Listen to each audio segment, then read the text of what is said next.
Welcome to From the Front Lines. This is Jay Wilcox. New York, this is what your land will look like if you don't frack. And this is what New York will look like if you do frack. The pressures on New York and Governor Cuomo in particular have been very intense.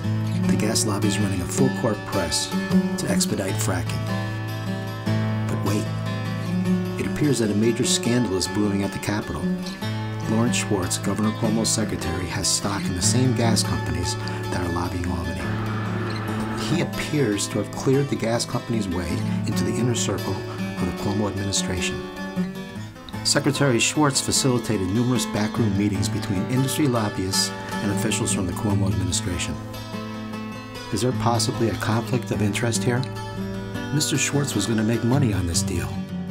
The secretary was invested in Occidental Petroleum, Williams Companies, ExxonMobil, XTO, and GE. Specifically, Secretary Schwartz held backroom meetings in April and September of 2012 between Cuomo administration officials and lobbyists from the Williams Companies. Williams is a principal player in the controversial Constitution pipeline. One thing is certain, the gas industry knows how to influence politicians.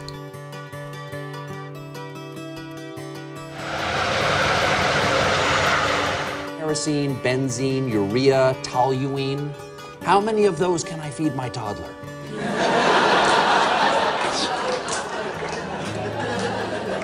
Because it's perfectly safe, right? This is no new game for them.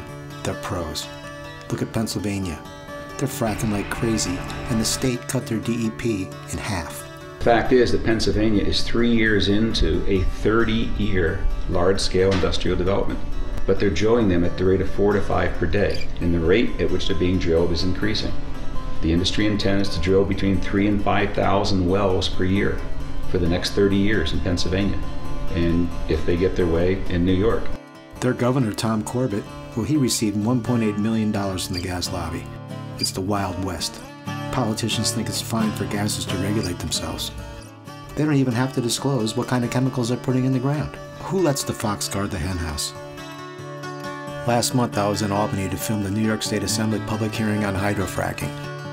Although the Assembly sent a written request for the DEC and the Department of Health to have representatives available, guess what? They never even showed up. This is an excerpt from the hearing featuring David Carpenter. For the record, we asked the Department of Environmental Conservation and the Department of Health to appear today, but they have declined to do that. We asked the departments to provide copies of information related to their health impact analysis, but so far they have declined to do that. We asked the departments to allow for greater public comment period, and one that didn't include a holiday period on the proposed regulations, but they have declined to do that. We asked the department to make it easier to decipher the revised regulations by reposting the original proposal, but they have declined to do that. We asked the departments to postpone finalizing the regulations and the SGICE until a thorough health impact analysis has been completed, but they have declined to do that. In any event, we are interested in making sure that the public has an opportunity to comment on this issue, and so that is why we are here today.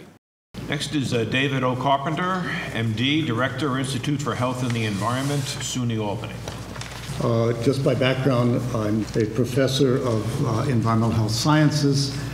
In a former role, I was the director of the Wadsworth Center for Laboratories and Research of the New York State Department of Health, then the Dean of School of Public Health. And my program is focused on human diseases caused by environmental chemicals. Now, obviously, with regard to fracking, New York State's in a mess right now because there's been little transparency in what's happening. I will describe the current DEC regulations in relation to the health effects of greatest concern, but obviously they're inadequate.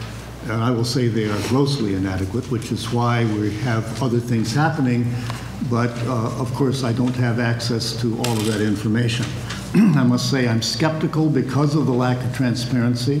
With regard for the fracking chemicals, basically this is a totally inadequate regulation for dealing with the chemicals in the fracking fluid And also the other concern that chemicals are leaching down into groundwater.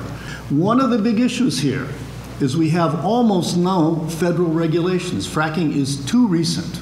You know, we do have some state regulations about wastewater treatment plants and what they can release.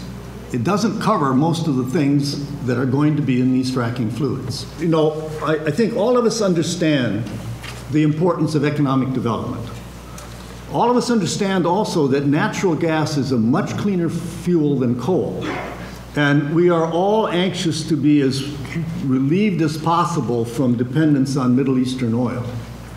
But if we're going to do fracking in New York, we must do it in a fashion that does not adversely affect the health of the people of New York.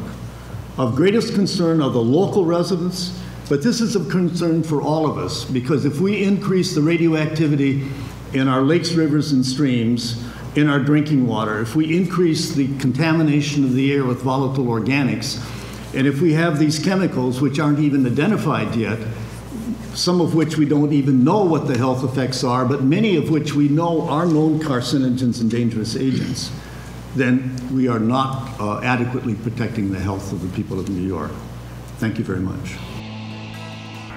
And thank you, Dr. Carpenter. You make perfect sense. Maybe Governor Cuomo would invite you and Cornell's Tony and Graffia for a weekend retreat to get a different view of hydrofracking than he's receiving via Mr. Schwartz's friends from the industry.